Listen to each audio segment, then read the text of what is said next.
Ya. Se ve la pantalla, ¿cierto? Sí. Sí, ya, chévere. Ya, listo. Entonces, la semana anterior estábamos viendo intervalos de confianza, ¿no? Vimos intervalos de confianza para dos casos. Vimos intervalos de confianza para una muestra y para dos muestras, ¿no? Y para cada caso se da la situación. O sea, tú utilizas una distribución de probabilidad de acuerdo a la información con la cual tú dispones, ¿no? Habíamos visto que, vamos a ver el mapa conceptual que yo les hice.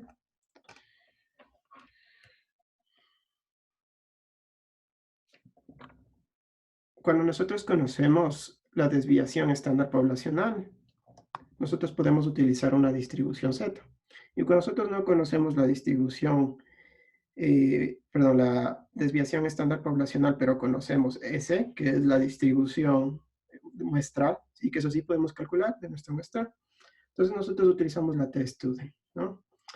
Hay un caso especial, a ver, la t-student, ¿cuándo se utiliza? Aparte de que si nosotros solo conocemos la desviación estándar muestral, pero no la poblacional, generalmente esto se utiliza cuando el número de muestra es menor a 30.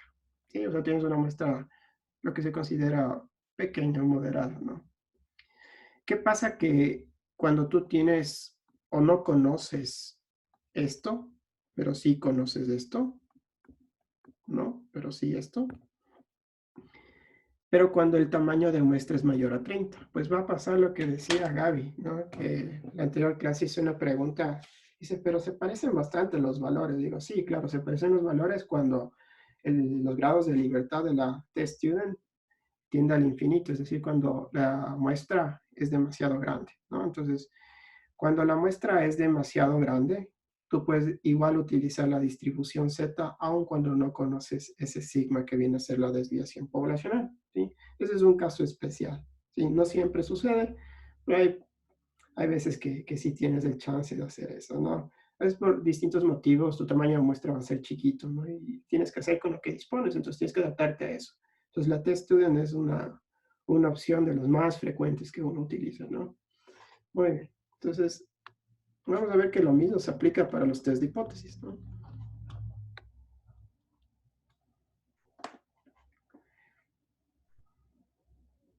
Entonces habíamos aprendido nos quedamos en este ejercicio, de hecho, ¿no? Pero habíamos dicho que también podemos hacer intervalos de confianza, simplemente para recordar esto, ¿no? Podemos hacer intervalos de confianza para la diferencia de dos poblaciones, ¿no? De la media de dos poblaciones. Entonces, cuando tú quieres hacer un intervalo, construir un intervalo de confianza, es decir, estimar la precisión de una estimación de la diferencia de dos medias, ¿para qué quieres hacerlo? Primero, ¿para qué quieres hacer la comparación entre una media y otra media? Pues, por ejemplo, como vamos a ver el día de hoy, o tal vez la siguiente clase, nosotros queremos comparar, yo que sé, un tratamiento, el resultado de un tratamiento. Entonces, nosotros tenemos una muestra de una población de plantitas, por ejemplo, y las hacemos crecer sin un determinado fertilizante. Al cabo de 10 días, nosotros medimos, yo que sé, la altura.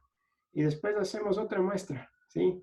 Y queremos medir, y le ponemos cierto fertilizante que tenemos como sospecha, como hipótesis que podría aumentar el crecimiento o la velocidad de crecimiento en estas plantas, ¿no? Entonces, claro, tratamos de reproducir el mismo experimento con la diferencia de que la única variable que se va a modificar es que vos vas a incluir un fertilizante determinado. Entonces, claro, la media será de la muestra 1 será el tamaño de las plantas al cabo de los 10 días sin fertilizante versus la muestra 2 que viene a ser las plantas al cabo de 10 días con el fertilizante. Entonces tú vas a tener dos medias, ¿no? Entonces, ese tipo de cosas tú quieres saber si realmente hay una relación de causa-efecto, hay una relación como tal, hay una correlación positiva, negativa, etcétera. Hay un montón de situaciones en las cuales tú quieres determinar, por ejemplo, un intervalo de confianza. Y los intervalos de confianza en sí funcionan para las pruebas de hipótesis, como vamos a ver el día de hoy. Pero bien, para terminar los intervalos de confianza. En su libro solo van a encontrar básicamente pruebas T. Sí, casi no, creo que no, de hecho ni siquiera les mencionan a las pruebas Z. Pero sí que yo les voy a mandar algunos ejercicios de prueba Z como hemos estado viendo, ¿sí? O sea, es lo mismo, ¿no? Simplemente que lo que va a cambiar es el cálculo de este margen, ¿no? Ese margen de error, recuerden que era un estadístico, que sí es de distribución Z, cuando es sigma conocido. En vez de ser, si es de dos colas, es alfa medios. A ver, me estoy rayando. Ya, alfa medios por un error típico de medias, ¿no? Porque se hace con la distribución de medias, ¿no? Y por ejemplo, si fuera distribución T, pues es lo mismo, solo que es así, ¿no? Básicamente. Bien. Ahora bien, recordando cómo calculábamos nosotros de manera general, cómo calculábamos el margen de error. Nosotros teníamos, como había dicho, esta X es un producto de A por B, ¿no es cierto? Donde el A viene a ser el estadístico, que en este caso vamos a ver pruebas T, ¿sí? Entonces viene a ser un T alfa medios, coma, grados de libertad, multiplicado por un error típico, pero de la diferencia de medias. Esto voy a escribirlo en los apuntes, de hecho, para que vean en general.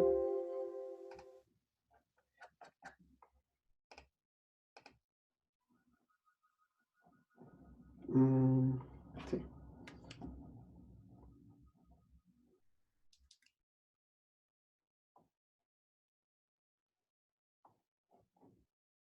Más bien, esto de acá les voy a copiar, que es más productivo.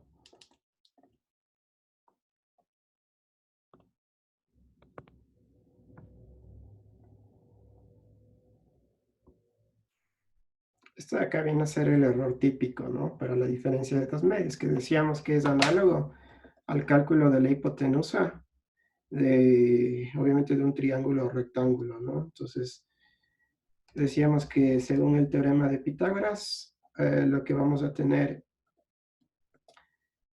para calcular la hipotenusa es la sumatoria, es la raíz de la sumatoria de los catetos al cuadrado, ¿no? Entonces, en este caso, ¿cuáles vienen a ser los catetos? Pues vienen a ser el error típico de cada muestra, ¿no? De la muestra 1 y de la muestra 2, ¿no? Entonces, para calcular un solo error típico, tú tienes que saber la raíz cuadrada de la sumatoria de los errores al cuadrado de cada muestra.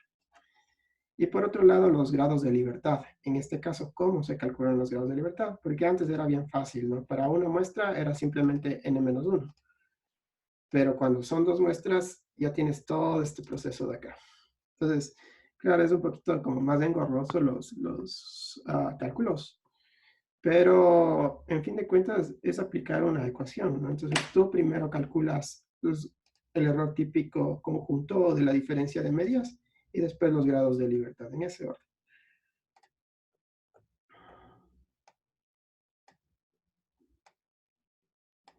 Y después se aplica la tabla de igual manera, ¿sí?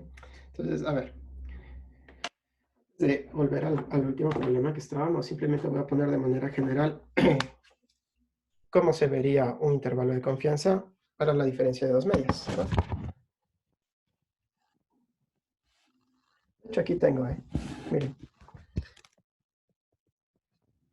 Este es un intervalo de confianza para la diferencia de dos medias poblacionales, ¿no? Entonces, claro, este viene a ser el valor crítico inferior y este viene a ser, esto de acá, el valor crítico superior, ¿no?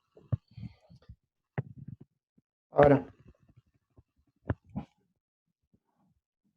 vamos al ejercicio que tenemos aquí.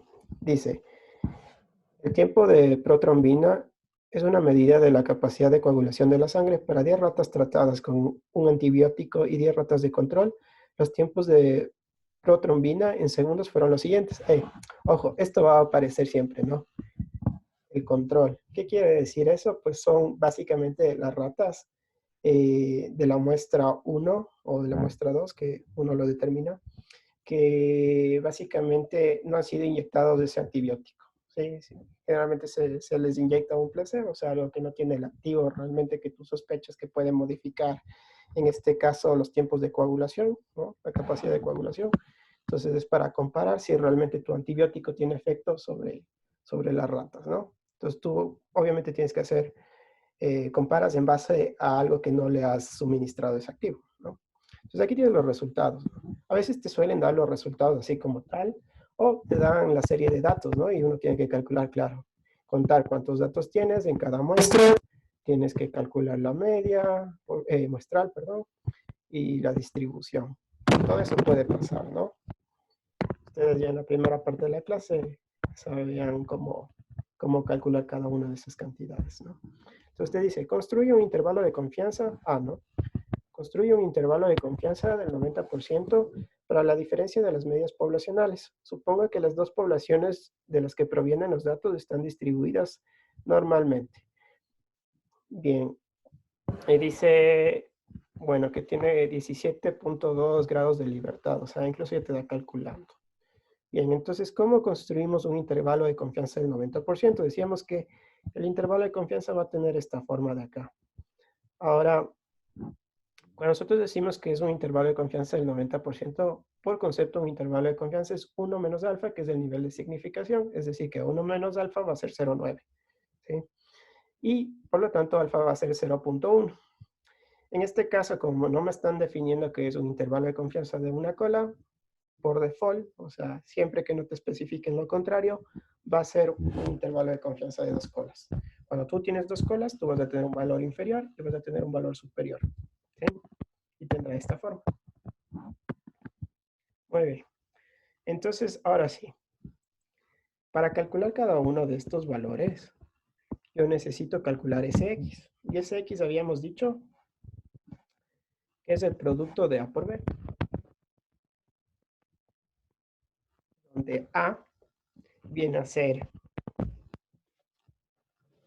T alfa medios, coma los grados de libertad, por el error típico. Esto es igual a T alfa medios. Bueno, reemplacemos datos de una vez. Viene a ser, alfa era, alfa medios de 0.05, sí.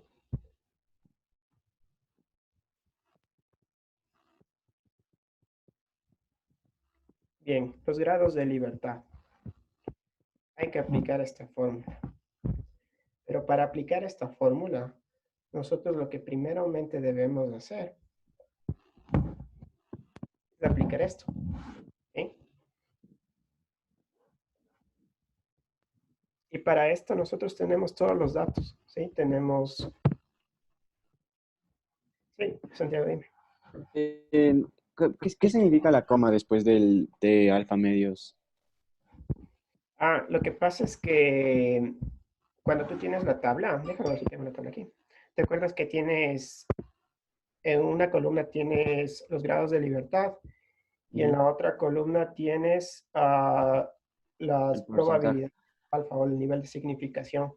Y lo que tú lees realmente dentro de la tabla son los valores T, que venían a ser como los valores Z, ¿me entiendes? A los cuales corresponde ese nivel de Entonces ahí significación. estamos como viendo las dos coordenadas y ese Ajá, valor del medio ajá. le multiplicamos por ET. ¿A eso se refiere? Exacto, Ah, ok, ya, exacto, ya. Ya, ya, ya. exactamente. Así es. Sí, sí, sí. O sea, ahora tú lo alimentas la probabilidad. Es lo distinto, digamos, con la tabla Z. Y le dices también los grados de libertad, ¿sí? Que para una muestra era n-1 y para dos muestras, pues, claro, tienes que calcular todo esto de acá, ¿no? Ya, Que es más gracias. complicado, pero toca. Bueno, entonces, bueno, a ver. eh, vamos. Déjenme ver si tengo por aquí. Sí, sí, tengo por aquí. Entonces, yo calculo el error típico, ¿no? El error típico es simplemente aplicar la fórmula, ¿sí? Entonces, de acuerdo a la fórmula, yo tendría que esto es 10 cuadrado, 10, 8 cuadrado, 10, un medio. Y bueno, si haces todo esto, te sale 4.04. Muy bien, entonces, después hay que aplicar la fórmula de grados de libertad, pero de hecho el problema ya te está dando, ¿no? Aquí te dice que corresponde ET1, aquí tienes, ¿no? ET1 es esto acá. ET2 es esto acá. ¿Sí? Estos N1 y N2 son los tamaños de cada uno, que no necesariamente en todos los problemas es igual, ¿no? Bien, pero ya te da el resultado y te dice que si aplicas la fórmula te va a dar 17.2. Ahora, ¿qué pasa cuando yo me voy a la tabla número 4? Que tú tienes valores enteros. O sea, tú no tienes un rango continuo, digamos, ¿no? Entonces, claro, lo que toca hacer es aproximar, ¿no? ¿Me escuchan todavía? Me bloqueó la computadora. Sí. Sí, ya les comparto la pantalla. Espérenme un momento. Ahí está. ¿Ya se ve la pantalla? Sí, ya se ve. Ya, ok. Entonces, a ver, decía, perdón. Vamos a ver.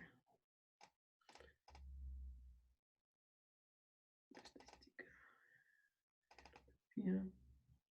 Libro de Samuels. Revisarán el libro de Pagano, es muy bueno también. A ver. Déjenme poner esto acá. Estamos en la página 607 más o menos. Bien. Esta es la Z. Mira, aquí está, ¿no? Entonces, esta es la tabla 4.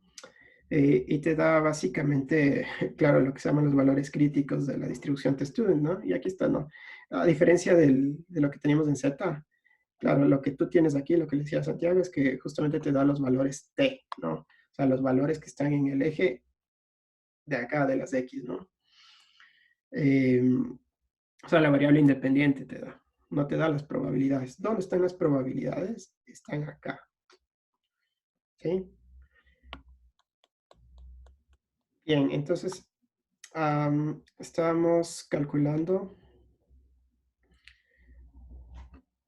grados de libertad, ya tenemos, y ya, perfecto. Entonces, lo que nosotros debemos calcular acá es esta parte de acá, ¿no? Que es 17.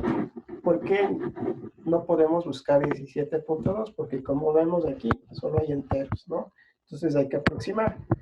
En un paquete de software sí te puede calcular directamente, ¿no? El software tiene toda la función y puede calcular perfectamente integrando, ¿no? Pero cuando tú tienes una tabla que va a ser en el examen, en los deberes, etcétera, tú tienes que aproximar, ¿no? Entonces tú vas a tener, claro, un valor aproximado del intervalo de confianza, pero no vas a tener mucho error, de hecho. Entonces, claro, lo que nosotros tendríamos es, en este caso, alfa medio será 0.05, ¿no? Y los grados de libertad eran 17, ¿no? Entonces, tú tienes que ir acá, grados de libertad, que son estos, es 17, y después tú tienes un nivel de significación igual a 0.05, ¿sí? Entonces, corresponde a este de acá, ¿sí? Entonces, haces el match entre los dos y te sale 1.74, ¿listo? Este es el valor aproximado que tendría ST, ¿no?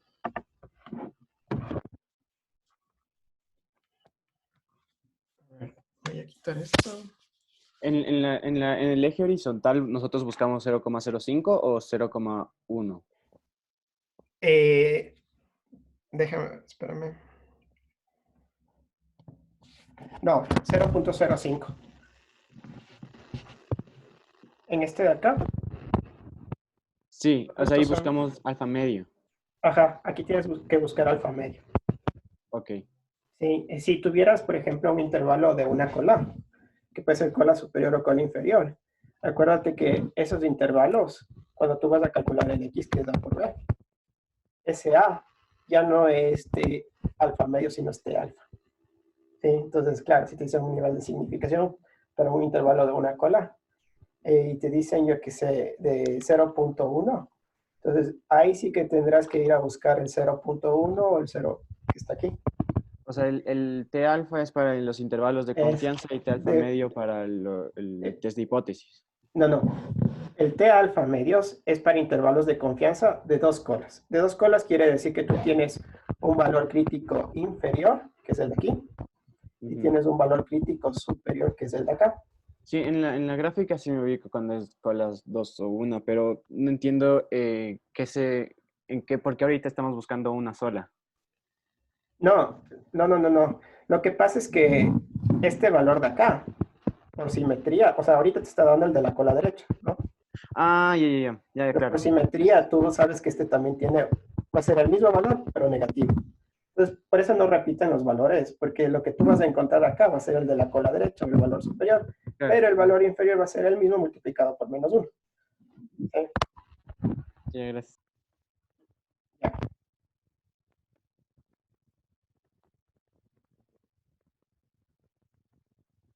bien. Porfa, leer el libro, ¿no? Digo así de manera general, porque ya estos temas de acá, no es como los primeros que dices, ah, ok, sí, es bastante lógico. Y no es que sea ilógico esto, sino que tiene bastante contenido y requiere bastante concentración y leerlo, pero bien. O sea, no es suficiente solo ir a clases y con eso basta, ¿no? Entonces, hay que tomar un poquito más de tiempo en eso. Bien. Entonces, tenemos ya el valor, ¿no? Era 1,74. A ver, entonces, ese es 1,74. Voy a ponerlo acá abajo. A que venía a ser 0,05, los grados de libertad es 1,74. ¿No? Bien, Yo tengo una pregunta. claro, sí, dime. En el paréntesis de la error típico, Ajá. no entiendo por qué se elevó a, a un medio. ¿Dónde sacó la un medio? El 1 medio es la raíz cuadrada, ¿no? Es equivalente. Y es esto, mira. Esto de acá. Ya, sí, sí. Ya. Entonces, ya tienes que es 1,74. Ahora, claro, y tienes además el B, que es el error típico, ¿no? Ahora ya puedes construir tu intervalo de confianza, ¿sí? Entonces, a ver, vamos a calcular X, que decíamos que es A por B. Entonces, si es A por B, esto quiere decir que es 1,74 multiplicado por este, que es 4,04. Y eso es lo que nosotros llamamos margen de error, ¿no?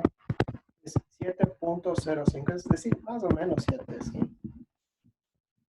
Si lo dejas en 7,05 exactamente también está bien, ¿no? Sí, simplemente para no poner tanto decimal.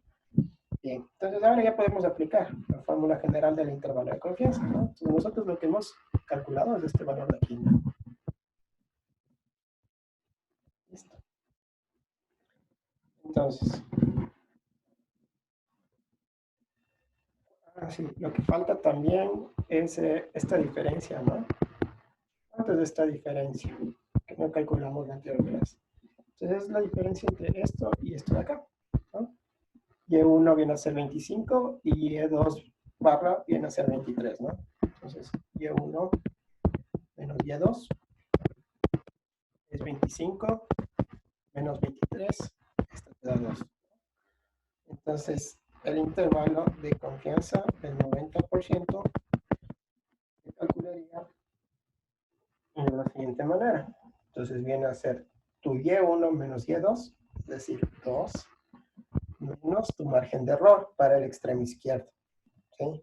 Y tu margen de error en este caso es 7, ¿no? Aquí tienes la diferencia que a ti te interesa, que va a ser la poblacional. Y el extremo derecho va a ser tu Y1 menos Y2, es decir, nuevamente tu diferencia de medios muestrales.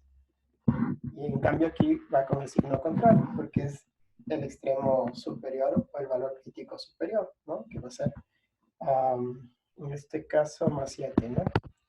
Entonces, tú puedes decir que tu intervalo de confianza se encuentra entre menos 5, este es 2, ¿no? No sé, puse 3, y 9, ¿no? O lo que también se puede decir, simplemente, la notación. ¿Se ha entendido? Hay preguntas acerca del ejercicio. Es simplemente aplicar la fórmula, ¿no? Y saber Sí, interpretar. Sí, dime. en lo de aplicar la fórmula ahorita ya está bien claro, es un proceso similar a lo de lo anterior que estábamos viendo, Ajá. de intervalos de confianza, pero Ujú. un poco al interpretar esto no entiendo bien qué significa la primera media menos la segunda. O sea, Mm, eso del mm, el centro que es un 1 menos un 2. ya, ya. Am, lo que tú quieres saber, tú quieres hacer inferencia. Lo que pasa es que el intervalo de confianza, como tal, no tiene sentido si no utilizas una prueba de hipótesis, que realmente es donde tú vas a emplear ese intervalo de confianza y tal vez ahí va a quedar claro. Pero a ver, ¿qué quiere decir esta parte del medio? Es tu pregunta, ¿no? O sea, ¿para qué utilizo eso? O sea, ¿para qué quiero hacer eso? Entonces, claro, lo que tú quieres hacer es la respuesta de cierta variable frente a cierto tratamiento, ¿no? Entonces, acuérdate que el U2 viene a ser el grupo de control, ¿no? Que viene a ser de las ratas, sin aplicarle el antibiótico, ¿sí? Entonces, nosotros hacemos la medición de cierto parámetro sin aplicar el antibiótico y vemos los tiempos de respuesta de coagulación y después, bajo el mismo experimento, pero aplicando el antibiótico. Entonces, claro, la diferencia que te dé esto, por ejemplo, si es igual a 0, quiere decir que no hay diferencia, ¿no es cierto? Y si U1 menos U2 es igual a 0, entonces U1 es igual a U2, ¿verdad? Entonces eso quiere decir que el antibiótico no está sirviendo para nada. Pero ¿qué pasa? Que si hay diferencia, si esto no es igual a 0, entonces esto no es igual, ¿sí? Entonces ahí sí que ya tienes indicios de que realmente se está afectando. O sea, tiene un efecto que puede ser o positivo o negativo de tu antibiótico. Y para eso sirven los test de hipótesis. ¿Se entendió? Sí, o sea, entre más diferencia tenga, significa más efecto, no Perfecto. importa cuál Es sea. la Ok. magnitud de la diferencia. Básicamente te va a decir si realmente tú puedas concluir de que tu tratamiento tiene un efecto positivo o no tiene efecto.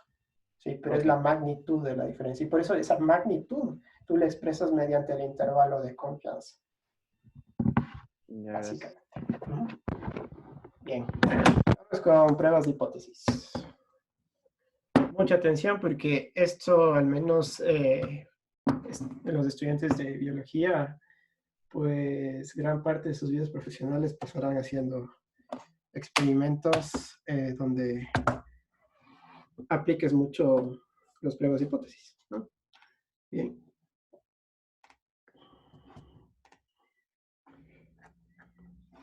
Entonces esto ya está subido, ¿no? El día de hoy también subo, bueno, la presentación y pruebas de hipótesis y también mis apuntes que estoy haciendo ahorita.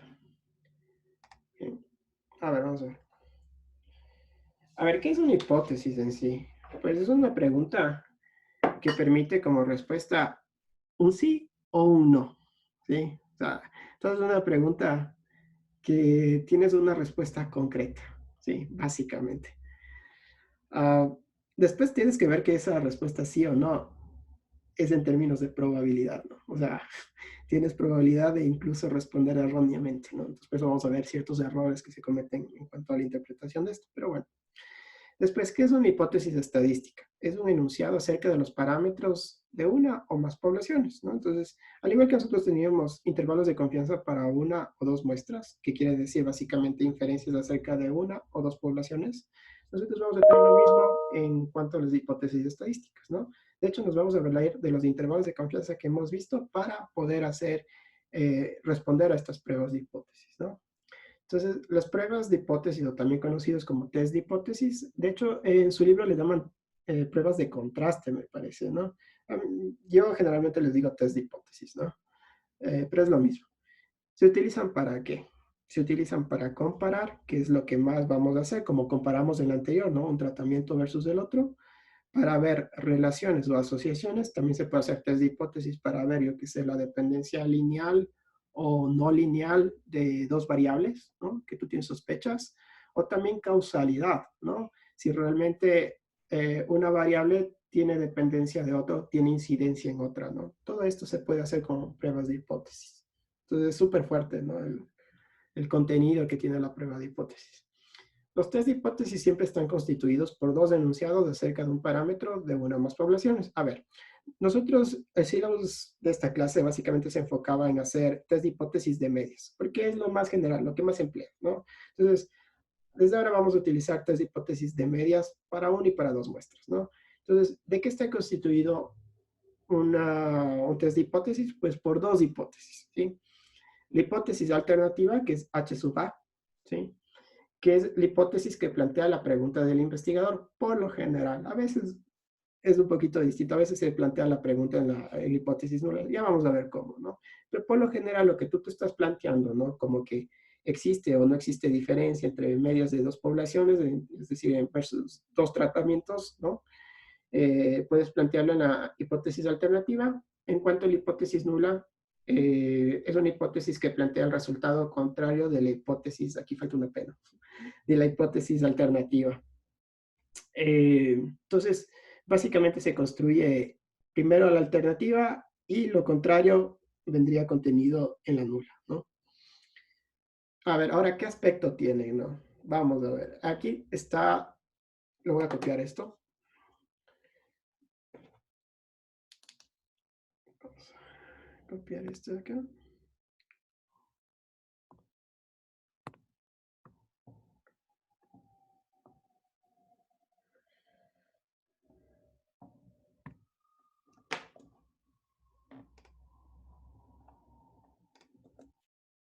¿No?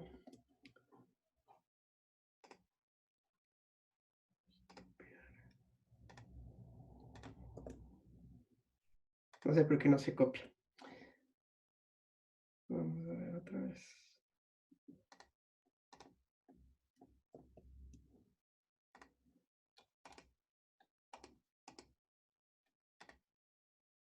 Bien, ya estamos. Entonces, este es cómo se ve un test de hipótesis para dos muestras, ¿no? Entonces, análogamente se puede hacer para una muestra. De hecho, voy a comenzar con el de una muestra y de ahí les muestro el de dos muestras, pero es la misma estructura, ¿no? A ver. Vamos a mirar esto.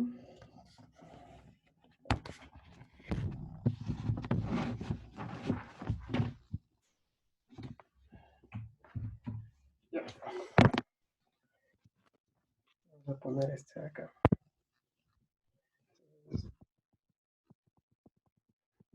Hipótesis. Una muestra. Habíamos dicho que una hipótesis estadística es un enunciado acerca de un parámetro poblacional. Nosotros vamos a hacer tres hipótesis sobre qué parámetros, sobre la media poblacional, ¿no? Entonces, claro, tanto la hipótesis alternativa como la hipótesis nula tienen que estar basados en cuanto a ese parámetro poblacional, en este caso la media. Entonces, a ver, solo fijándonos ahorita en lo que es la hipótesis alternativa.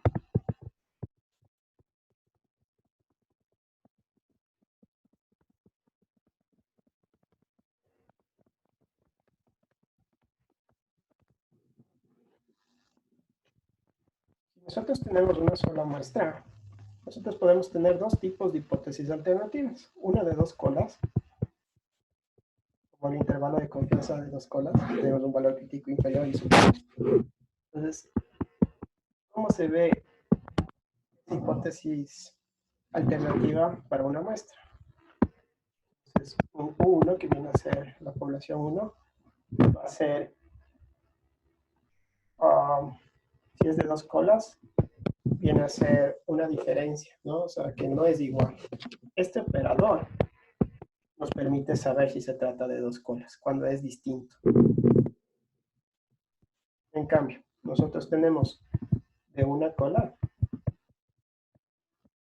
en dos situaciones. Es superior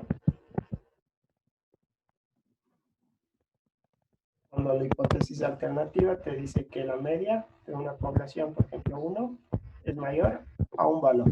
Esto es un valor cualquiera, ¿no? Es un valor entero o un valor continuo, de hecho. Puede tomar incluso decimales, ¿no? Cualquiera.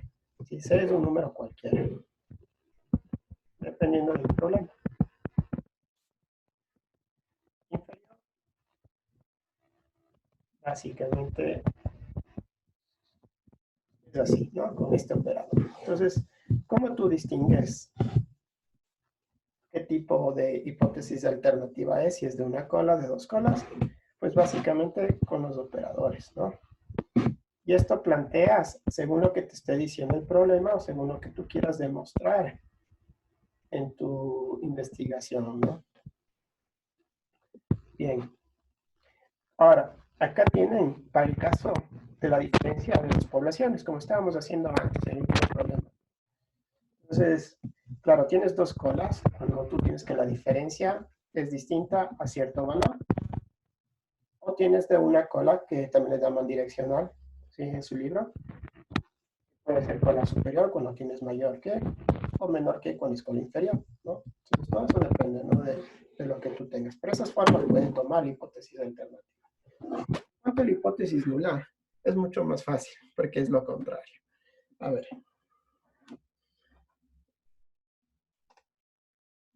Vamos a ver acá. Generalmente, bueno, ni tal lo contrario, dependiendo, ¿no? La hipótesis nula se le acostumbra a expresarse en forma de igualdad. O sea, la hipótesis nula de la media de una población generalmente tiene esta forma, ¿no? Esta forma de aquí. ¿Sí? Entonces, claro, la hipótesis nula viene a ser una igualdad, a diferencia de la hipótesis alternativa que viene a ser una desigualdad, por ejemplo, cuando se trata de dos colas, ¿no? Pero aun cuando es de una cola, la hipótesis alternativa casi siempre sigue siendo una igualdad esto de acá, ¿no? La hipótesis nula de la diferencia de dos medias entre dos poblaciones independientes, pues básicamente es la diferencia entre esas, viene a ser igual a cierto valor, ¿no? Que se tiene como sospecha.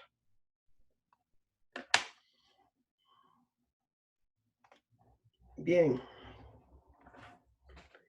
Probar la hipótesis implica tomar una muestra aleatoria, calcular un estadístico de prueba de los datos muestrales y utilizar después el estadístico de prueba para tomar una decisión acerca de una hipótesis nula, ¿no? Entonces, a ver, vamos a analizar. Nosotros habíamos visto que para establecer un intervalo de confianza, nosotros teníamos valores críticos, ¿sí? Esos valores críticos para una distribución que tiene dos colas o un problema de hipótesis que tiene dos colas, quiere decir esas áreas alfa medios, ¿no? Donde alfa nosotros la habíamos llamado como nivel de significación, ¿sí? Entonces, esas áreas en un test de hipótesis representan las áreas de rechazo de la hipótesis nula, ¿sí? Entonces, estas áreas que están pintadas en rojo aquí, esta de acá y esta de acá, que les he señalado, son básicamente áreas de rechazo de la hipótesis nula. Mientras el área que comprenda el intervalo de confianza, es decir, 1 menos alfa, o el nivel de significación, viene a ser la zona de no rechazo de la hipótesis nula. No se acostumbra a decir se acepta la hipótesis nula porque hay una alta, bueno, existe probabilidad de que aun cuando rechaces no quiere decir que la hipótesis nula necesariamente sea verdad. Ya vamos a ver por qué. Ahora fíjense que esto es una distribución de medias, ¿no? Claro, nosotros calculábamos el intervalo de confianza a partir de una distribución de medias y no de una muestra aleatoria. ¿Por qué hacíamos eso?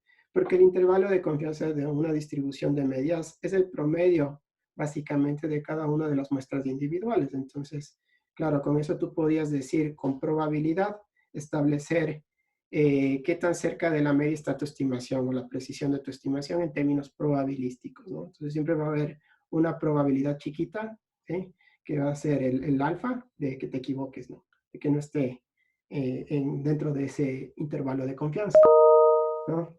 A ver, ¿qué más en cuanto a esto? Fijarnos que nosotros tenemos que para cada valor de alfa medios, nosotros tenemos un valor correspondiente de y barra alfa medios, ¿no? Que viene a ser básicamente Si es una distribución T, viene a ser el T alfa medio. Si es una distribución Z, viene a ser el Z alfa medios, ¿no? Entonces, ¿en qué consisten estos test de hipótesis? Pues básicamente nosotros tenemos una muestra, ¿no? Digamos que estamos haciendo un test de hipótesis de una sola población, ¿no? Entonces nosotros queremos, yo qué sé, comprobar que el valor de la muestra o el valor de la media muestral, que viene a ser Y barra, lo voy a poner aquí.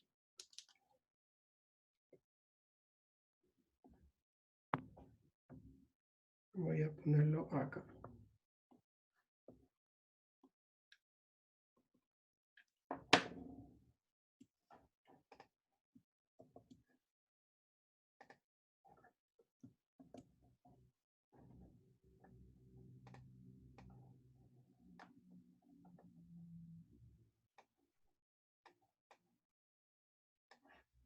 Bien.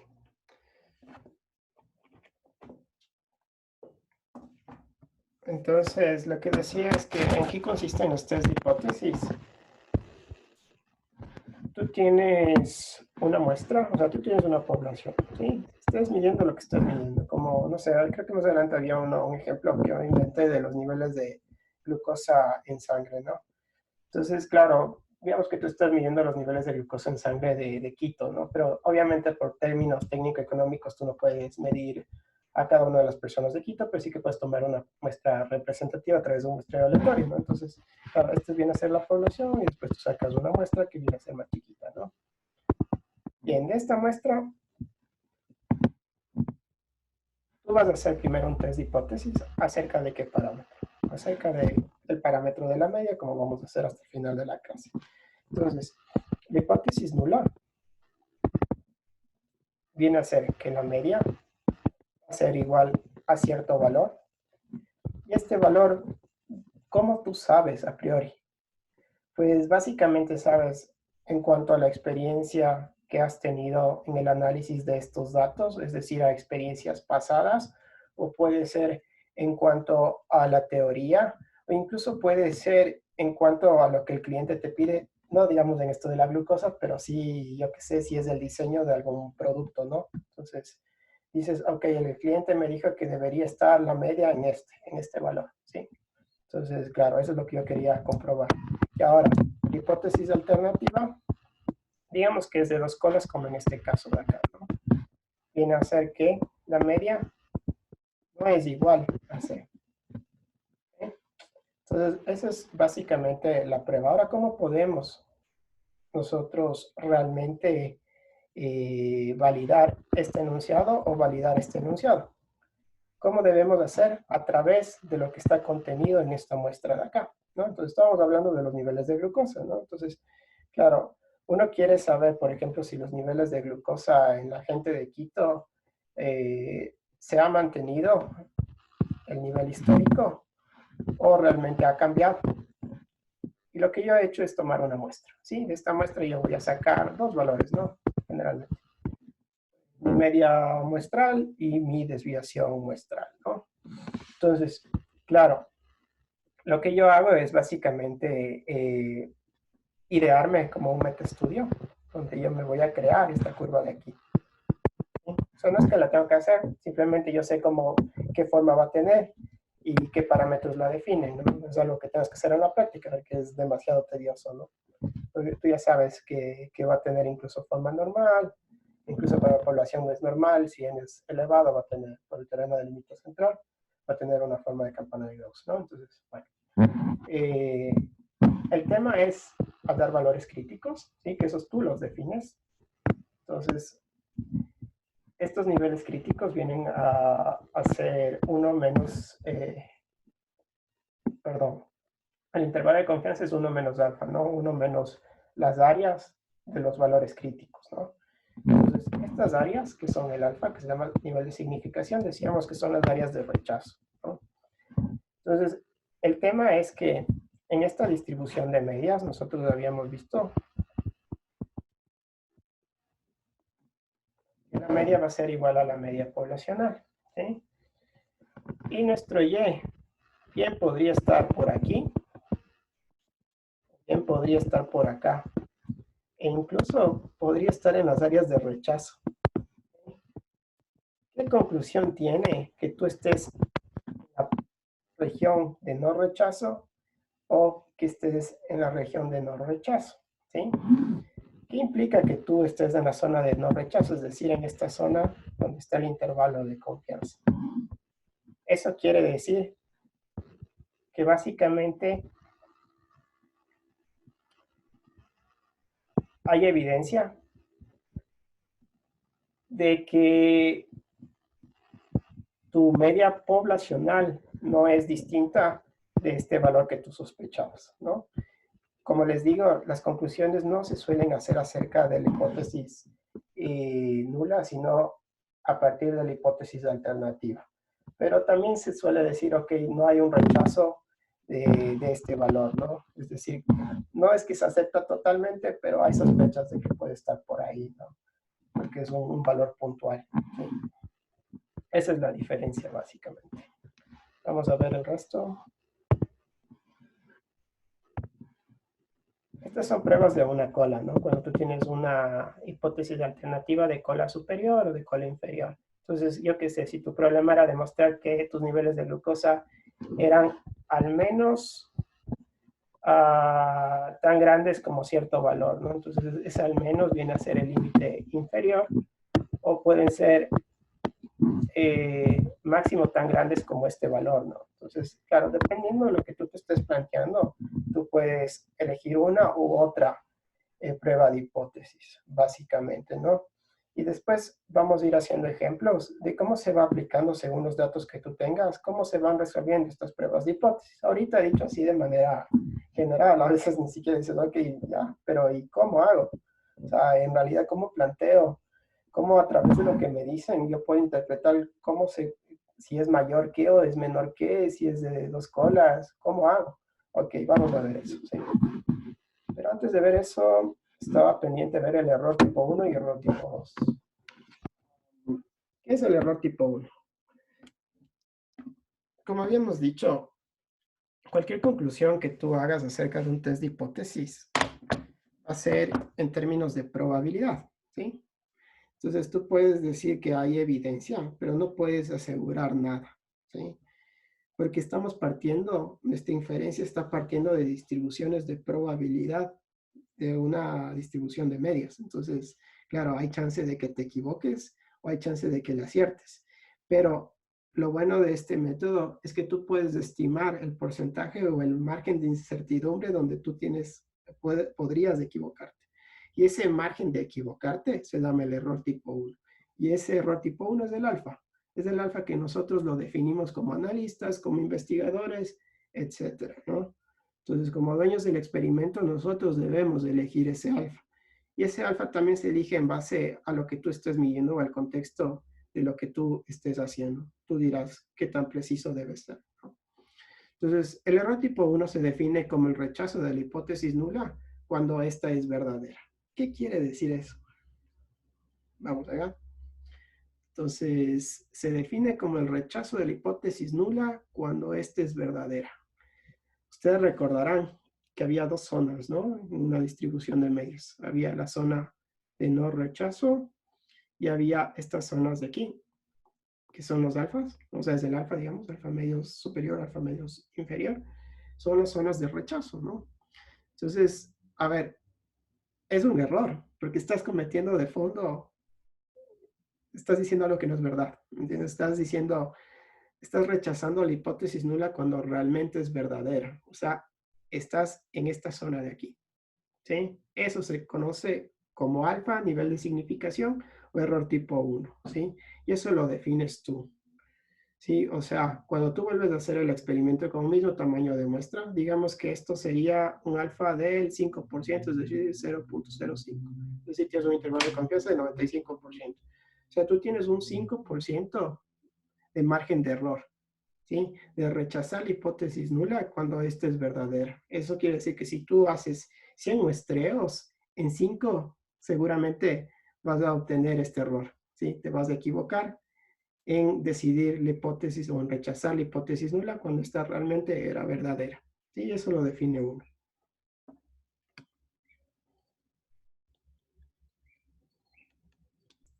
aquí está, ¿no? ¿Cómo tú calculas este alfa? Pues básicamente es, tú trazas tu curva, ¿sí? Y tienes que medir básicamente las áreas que tienes a través de esos valores críticos, ¿no? Entonces, claro, puede ser que tú digas, ok, yo me planteo un alfa, o sea, me planteo las áreas de aquí, o simplemente me planteo estos valores de acá y veo cuál es el alfa que equivale a esos valores, tal y como hicimos con los intervalos de confianza, ¿no? De dos colas. Todas esas circunstancias pueden suceder, pero ese es un error tipo uno. Está claro que es un error tipo uno. ¿Alguien tiene dudas? ¿O estamos bien? Santiago, ¿estabas de alzar la mano? Perdón, se quedó alzada la Ah, mano. ya. Listo. El resto pueden poner visto si están claros.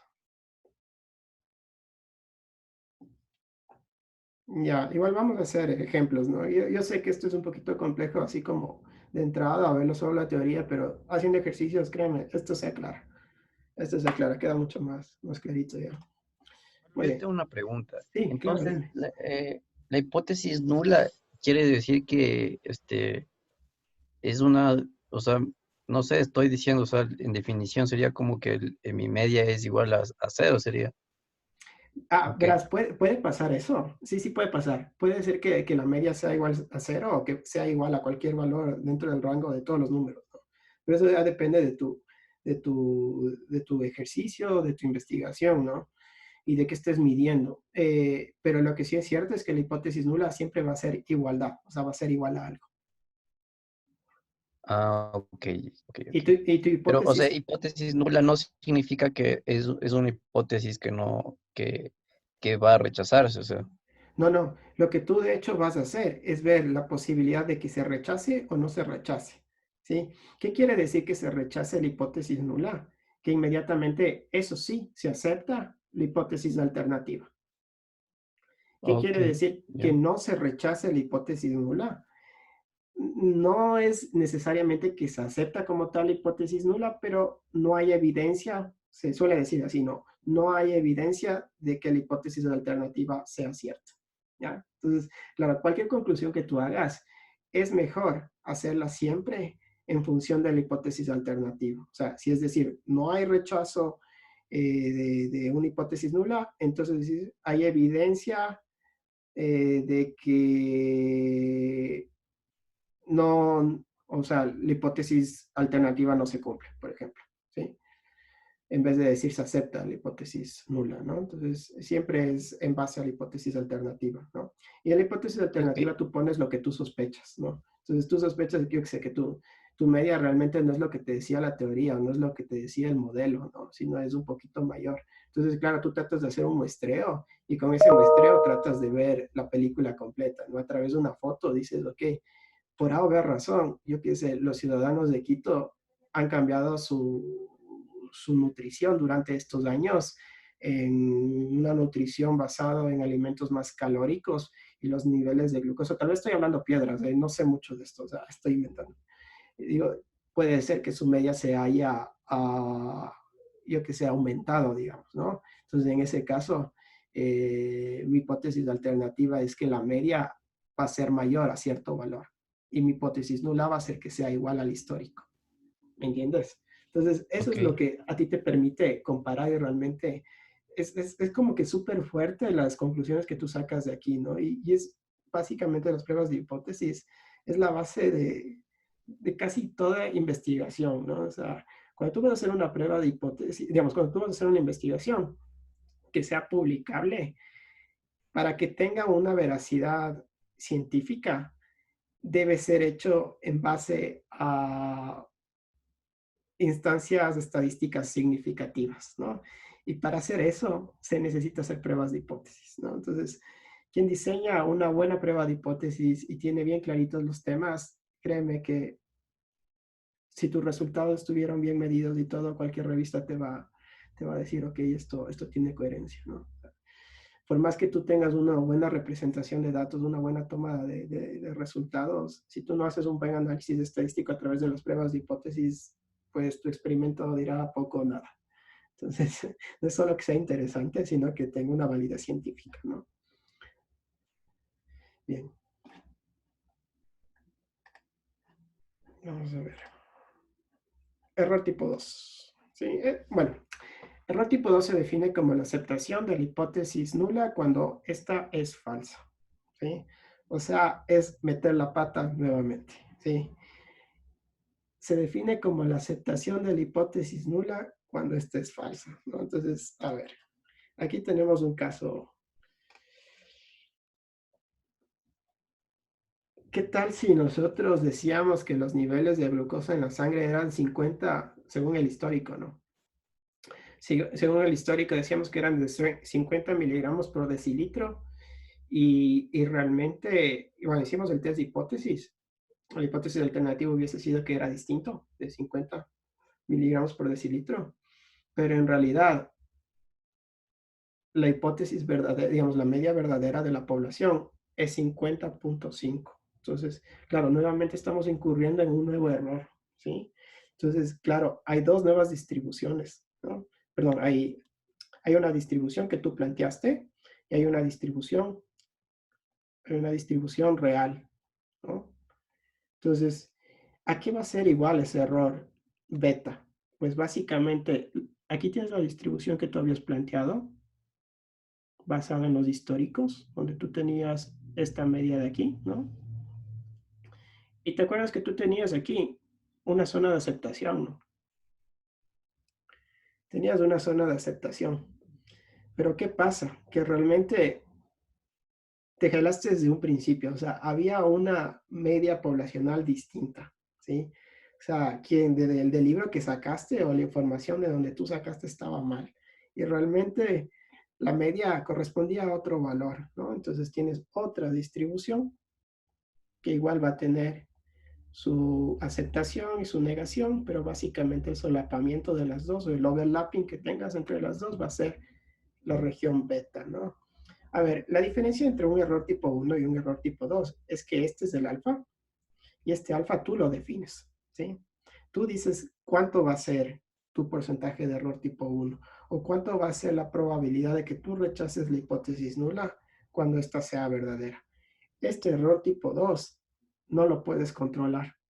No lo puedes controlar porque esto ya viene a ser un error un poco intrínseco, ¿no? O sea, generalmente el error tipo 2 lo disminuyes cuando el tamaño de muestra lo haces muy grande, ¿no? O sea, cuando ves la película completa, ¿no? Entonces, eso es obvio, ¿no? Pero en términos prácticos, el error tipo 2 es muy difícil disminuirlo, ¿no? Bien.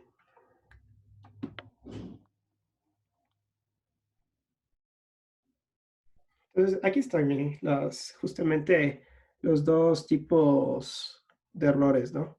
Entonces, aquí tienes el enunciado o los dos enunciados que pueden tomar en cuanto a la hipótesis nula, si es verdadera o es falsa.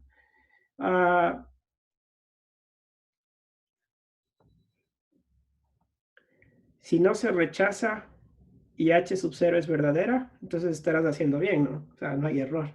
Al igual que si H sub 0 es falsa y se rechaza H sub 0, entonces nuevamente no hay error, estás haciendo bien. Pero ¿qué pasa si H, yo qué sé, si H sub 0 es falsa y no se rechaza H sub 0, es decir, entre comillas lo acepto, entonces incurrimos en un error tipo 2. Pero ¿qué pasa si H sub 0 es verdadera y sin embargo la rechazamos? Incurrimos en el error tipo 1. Esto de acá es beta, ¿no? Simplemente para que se acuerden. Aunque en términos prácticos con ustedes vamos a utilizar más el alfa que el beta, ¿no? Pero que sepan que el 1 menos beta se llama la potencia o la sensibilidad de la prueba y que a partir de eso también se puede calcular o diseñar un experimento para un beta definido, tener un tamaño definido de muestra, ¿no? Un n definido. Puede pasar también, no solo en cuanto al error típico. Entonces, ¿cómo resolvemos estos test de hipótesis? Entonces, independientemente del número de poblaciones, existen dos métodos que se realizan de manera conjunta. Entonces, tenemos los valores críticos, que es más o menos lo que ya veníamos viendo, ¿sí? Es lo que vamos a aumentarle una cosita más. Y tenemos el p-valor, o valor p, ¿no? En su libro le dicen p-valor.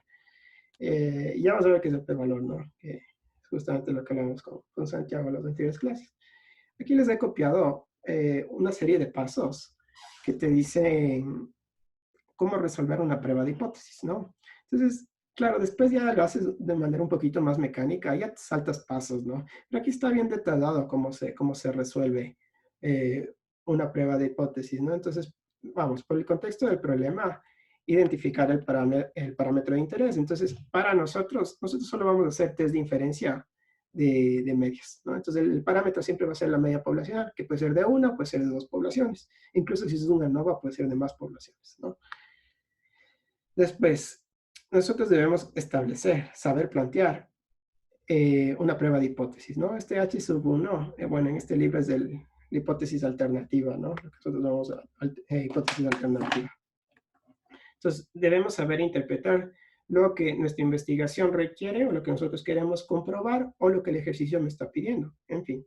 Después, nosotros nos planteamos, ¿sí? Un nivel de significación, que por lo general en los ejercicios te van a pedir, ¿no? Entonces dice, realiza un test de hipótesis con un nivel de significación del 1%, del 5%, del 10%, etcétera. Si no te dice nada, generalmente se asume que el alfa es del 5%, es decir, alfa igual a 0.05, ¿sí? Es el más ampliamente utilizado, ¿no? Cuando tú tienes el 95% en el intervalo de confianza y en las escuelas tienes el 5%, ¿no? Básicamente.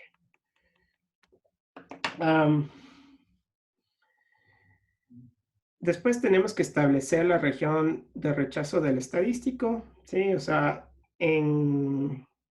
establecer un estadístico de la prueba apropiado, ¿no? O sea, eso hacemos en función de lo que queramos determinar. O sea, como nosotros queremos determinar nuestra media poblacional o hacer una inferencia acerca de nuestra media poblacional, no determina, porque esa es la estimación, sino hacer una inferencia. Nosotros, ¿qué vamos a establecer como un estadístico apropiado? Pues siempre lo que tenemos a la mano, pues nuestra media muestral, ¿sí? En base a eso nosotros podemos inferir acerca de esto. Bien, ¿qué más? Establecer la región de rechazo del estadístico. Eso quiere decir básicamente, ok, calcule el intervalo de confianza, es decir, su valor superior y su valor inferior. Es decir, nosotros vamos a establecer la zona de aceptación y la zona de rechazo de la hipótesis nula. ¿En base a qué? En base a lo que nos hemos planteado antes, ¿no? Entonces, estos tendrán valores, ¿no? Que si decíamos que aquí era 50, perdón, en la media, ¿no? 50, esto podría ser 45, esto podría ser 55, qué sé yo. Dependiendo de lo que nosotros, o la precisión que nosotros queremos en nuestra prueba, ¿no? O lo que te está pidiendo el ejercicio como tal. Bien, establecer la región de rechazo es lo mismo, ¿no? O sea, tú estableces básicamente la zona de no rechazo y de rechazo a través de los valores críticos. Y después dice 7, calcular las cantidades muestrales necesarias, sustituirlas en la ecuación del estadístico de la prueba y calcular ese valor. Sí, bueno, básicamente estos valores nosotros los vamos a transformar, ¿sí? Y vamos a tipificar. Entonces podemos hacerlos en una escala Z o lo vamos a hacer en una escala T. Y en esa escala Z tú tendrás un menos Z alfa medios y vas a tener un más Z alfa medios. Tal y como hicimos en los intervalos de confianza. Solo que ahora sabemos que lo que está dentro de esto, ¿sí? Si esto tipificado cae dentro de esta zona de no rechazo, entonces no rechazamos la hipótesis nula, como acabé de decir, o si está por acá o por acá, entonces sí vamos a rechazar. También podría pasar que utilicemos pruebas test, ¿sí? Aplica las mismas condiciones de los intervalos de confianza, ¿no? Entonces aquí tendrás menos T alfa medios y aquí tienes más T alfa medios, ¿no? Entonces, claro, alfa medios. El objetivo de todo esto es determinar un estadístico de prueba, que puede ser un Z sub 0 o un T sub 0. Y lo vamos a comparar con las regiones de rechazo tipificadas o las regiones de aceptación tipificadas, ¿no? Entonces, con eso, básicamente tú sabes si rechazas o no rechazas tu hipótesis nula. Bueno, hice un desastre. Vamos a ver. Bien. Ah, y claro, en base a eso, tú haces lo último, ¿no? Que ya es concluir, ¿no? Sacar tu conclusión final. Muy bien. A ver, antes de hacer un ejercicio, sí, lo que vamos a ver estas clases es lo siguiente, ¿no? Al igual que los intervalos de confianza, la distribución de medias puede ser descrita por distribuciones Z o por distribuciones T, dependiendo de la información que se disponga de la población y del tamaño de la muestra. Ojo con esto, es básicamente lo que estaba en el mapa conceptual, ¿no? Para intervalos de confianza. ¿Cuándo utilizas una distribución Z? Utilizamos esta distribución cuando nosotros no conocemos, cuando nosotros conocemos la desviación poblacional. Incluso podemos utilizar la distribución Z cuando no conocemos esa desviación poblacional y lo reemplazamos por la distribución muestral. Pero esto lo podemos hacer únicamente cuando la muestra es grande. Es decir, para términos prácticos, cuando n sea mayor a 30, tú puedes utilizar la desviación muestral en lugar de la poblacional. Porque cuando tienes tamaños grandes, básicamente esa desviación muestral tiende a ser la poblacional. Esa es la razón. Después, y el caso que más se utiliza es la test-student, y utilizamos esta distribución cuando no conocemos el sigma, pero sí conocemos la desviación muestral para tamaños de muestra pequeños, es decir, para n menor a 30, ¿no? Básicamente. Vamos para Z para una población, ¿sí? O sea, vamos a hacer un test de hipótesis para una muestra, ¿no? Vamos a inferir acerca de una sola población. Entonces, me he inventado también un ejercicio aquí, justamente los niveles de glucosa. No tomarán los valores como tal, como que estoy diciendo la verdad, simplemente vi un poquito en el internet y planteé algo basado en sus carreras, entonces para hacerlo conveniente para esta clase, nada más. A ver, suele ser conveniente estandarizar la media muestral y utilizar un estadístico de prueba basado en la distribución normal estándar, ¿no? Entonces, claro, a esa media muestral nosotros le vamos a estandarizar, tal y como veníamos haciendo las tipificaciones, ¿no? Entonces, claro, cuando n, así, esto es para cualquier n, o para n's chiquitos también puede ser, ¿no? Y esto es para n's mayores a 30. Entonces, tú podrías utilizar una distribución, esto es bien parecido a la tipificación para distribución T, ¿no? Entonces tú puedes, o puedes ver que los valores de Z y T son iguales para tamaños de muestra grandes. Eso era básicamente lo que decíamos y lo que Gaby me dijo, que con Pato habían hecho un ejercicio y que ella no le veía mucha diferencia entre los valores. Y sí, pues porque la muestra era grande, ¿no? Pero no siempre pasa eso, ¿no? A veces tienes unas pocas personas al alcance que realmente puedes hacer un estudio con pocas personas, menos de 30 personas. Entonces, en ese caso, claro que tienes que utilizar una prueba T, ¿no? Si no sabes a priori la desviación estándar poblacional o ese sigma, ¿no? Entonces, bueno, puede tomar estas dos formas, ¿no? Dependiendo del caso. El estadístico, ¿no? Vamos, creo que tenía aquí ya hecho. Aquí están las regiones de rechazo, ¿no? Entonces, claro, el objetivo de la prueba es básicamente tener una distribución Z, donde tú identifiques claramente a través de tus nivel de significación. Tú determines un área de rechazo, ¿sí? Las áreas de las colas, y un área de aceptación, ¿no? Entonces, mediante lo que tú obtengas en tu muestra, que va a ser tu Y barra, tú vas a tipificar con las fórmulas anteriores y tú vas a comparar con esos valores, ¿no? Entonces, claro, dice, zona de no rechazo. Si tú estás dentro del intervalo de confianza, este es el intervalo de confianza tipificado, ¿no? Entonces, obviamente no rechazas. Y si estás fuera de eso, lo cual quiere decir que va a ser, yo qué sé, Z0 va a ser menor a menos Z alfa medios, o Z0 puede ser mayor a Z alfa medios. En cualquiera de los dos, tú rechazas la hipótesis nula. Es decir, aceptas la hipótesis alternativa. Bien, hasta ahí la teoría, es un montón, pero vamos a Vamos a comenzar a hacer el ejercicio.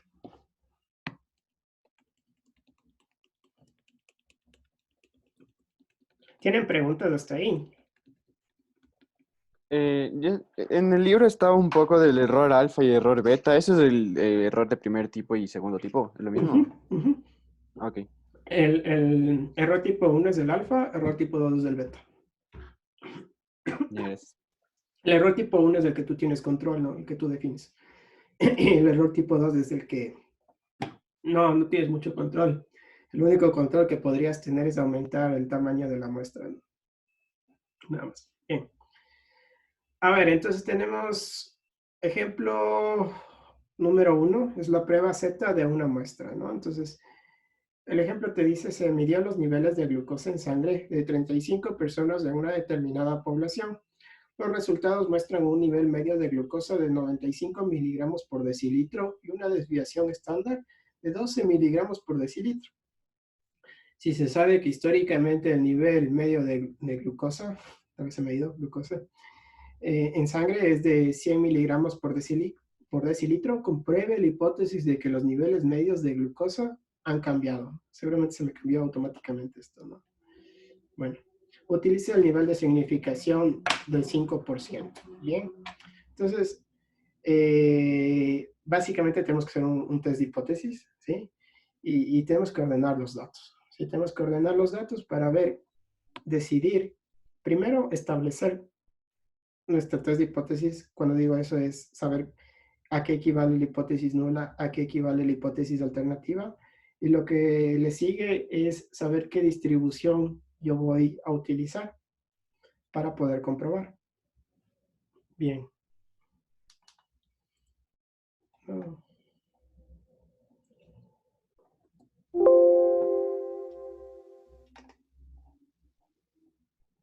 El día de mañana van a hacer con el pato un montón de ejercicios sobre esto, ¿no? Es posible que el pato se adelante un poco, yo le pedí en cuanto a las pruebas, pero va a estar bien.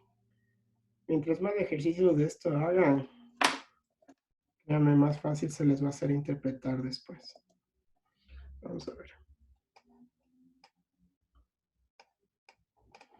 A ver, en estos pocos minutos que quedan, simplemente voy a plantear.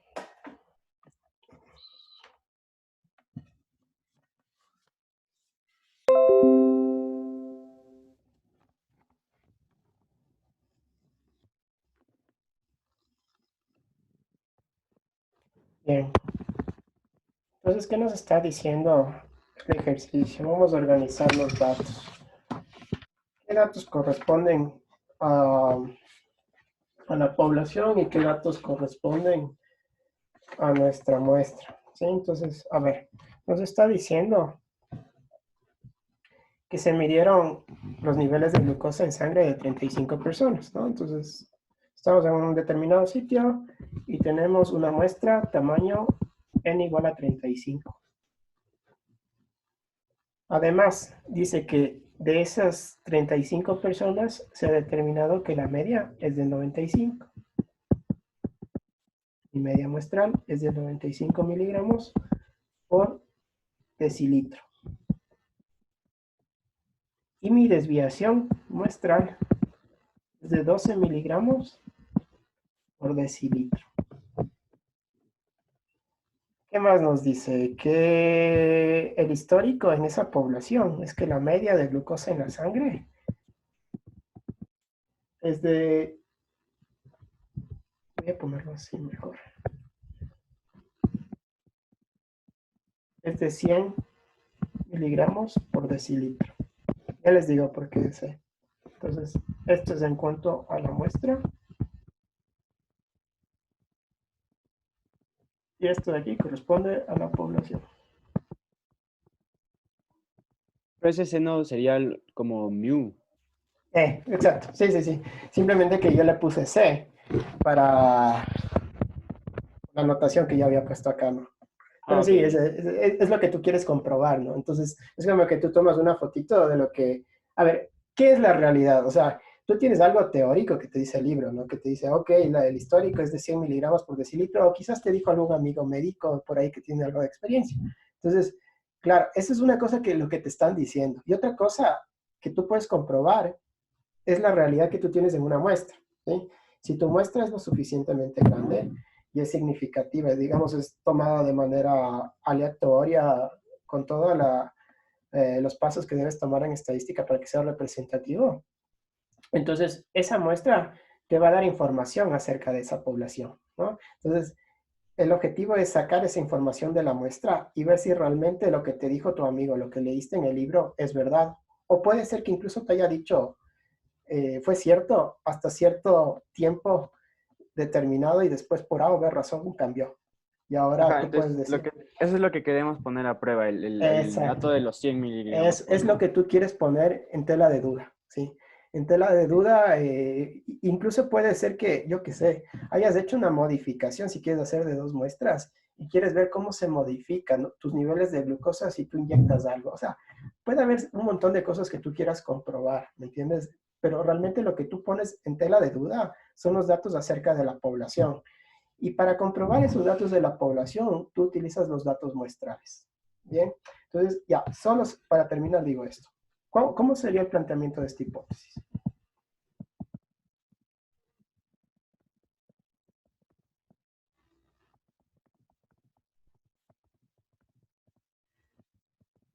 Entonces, claro, tú sabes que tienes una hipótesis nula y una alternativa. Ok, entonces, habíamos dicho que para una muestra tienen esta forma, ¿no? Que puede ser de una o dos colas en cuanto a la hipótesis alternativa. Entonces, en este caso, nosotros vamos a comprobar la hipótesis nula, que es 100 miligramos por decilitro, en contra de que sea distinto de 100 miligramos por decilitro. ¿Okay? ¿Está claro? ¿Tienen preguntas? Y el Sí. 5% que...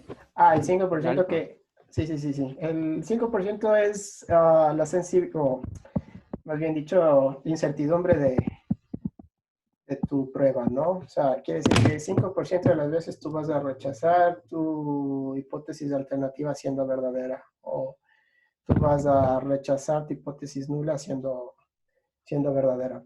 Ajá. Entonces, claro, este 5% de acá te va a servir para calcular el estadístico que vamos a hacer en la siguiente clase, ¿no?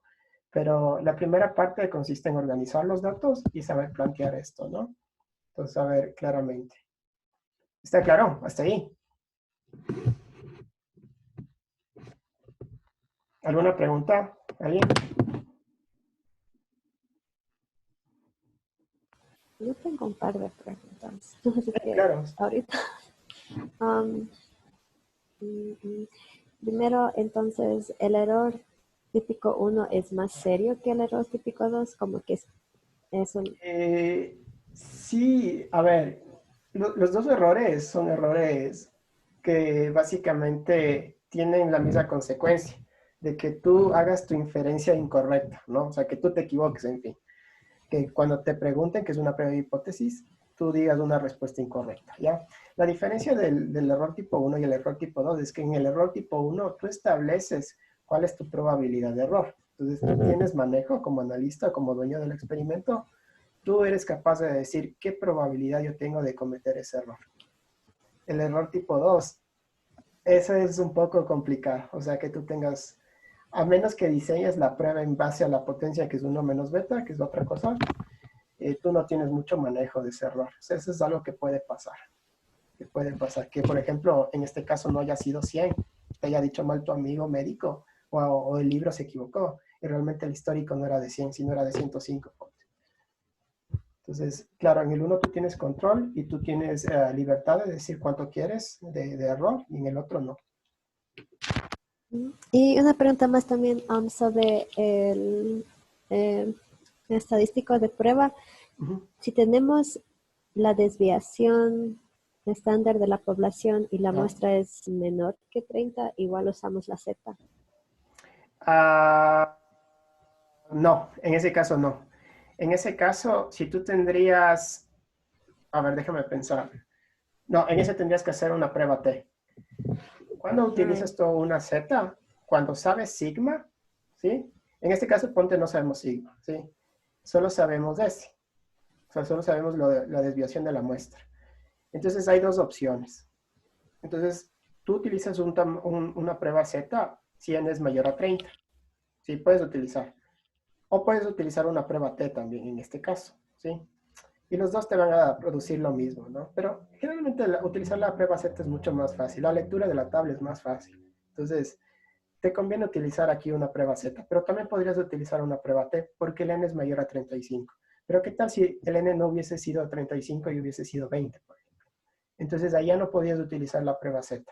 Ahí sí o sí tenías que utilizar una prueba T, porque el estadístico que tú tenías de la tabla hubiese sido realmente muy distinto al de la prueba, al de una distribución Z. Y eso es, aunque sea que yo sí sepa de la desviación de la población, pero digamos que tengo solo muestra de 20 o de 15, tengo que usar la T. No, la T es cuando solo, a ver, utilizas T cuando no sabes. No sabes tu desviación de la población, ¿sí? Pero sí sabes la población, o sea, sabes esto, ya te lanzas de una a la Z. ¿Sí? Ah, ya. Sí, o sea, Y, básicamente el criterio principal de todo es sé o no sé ese signo, ¿sí? Casi siempre no sé, entonces casi siempre tienes que utilizar la T. Entonces, ante la duda, puedes hacerle siempre T cuando no sepas sigma y no te vas a equivocar, ¿sí? O sea, máximo lo que va a hacer es como que te diga, pero podías haber hecho una Z y te daba lo mismo, porque el tamaño de muestra es mayor a 30. Y dices, sí, pero hice la T y obtuve lo mismo, así que me da igual porque el resultado está bien. Sí, es verdad, es lo mismo. Sí, entonces, es básicamente eso. Y aplica lo mismo, las mismas condiciones que decíamos del intervalo de confianza, aplica igual aquí. ¿Sí? ¿Otra pregunta? estamos, una más era si el nivel de significancia de 5% es prácticamente como el intervalo de confianza sería 95. Ajá, claro, claro, porque tú dices del alfa y son las colas, ¿me entiendes? Tú sabes que es de dos colas, esto por esta desigualdad, ¿no es cierto? Y sabes que si tú tienes un alfa de 0.05, entonces 1 menos alfa es 0.95. Ahora te digo, ¿dónde está alfa y dónde está 1 menos alfa? Aquí. Aquí tienes 1 menos alfa, que es todo el intervalo de confianza, que es 0.95, o 1 menos alfa. Y aquí tienes alfa medios, y aquí tienes alfa medios, ¿no? Y entre esos dos alfa medios va a sumar alfa, ¿no es cierto? Que va a ser 0.05, ¿no? Entonces, claro, tú defines más o menos, definir ese nivel de significancia. Claro, quiere decir la probabilidad del error tipo 1, pero en términos gráficos es qué tan grandes van a ser las colas. ¿Van a ser chiquitas? ¿Van a ser grandes? ¿Qué se prefiere? Pues depende de lo que estés haciendo. O sea, podemos analizar en cada problema qué se preferiría hacer, ¿no? ¿Alguna otra pregunta?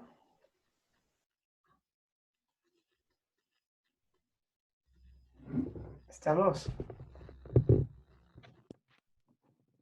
Listo, chicos. Suerte en todo. Ya les estaré comunicando lo de los exámenes. Ya voy a revisar, Amaru, lo tuyo. Por lo demás, pues un abrazo, que les vaya bien en todo.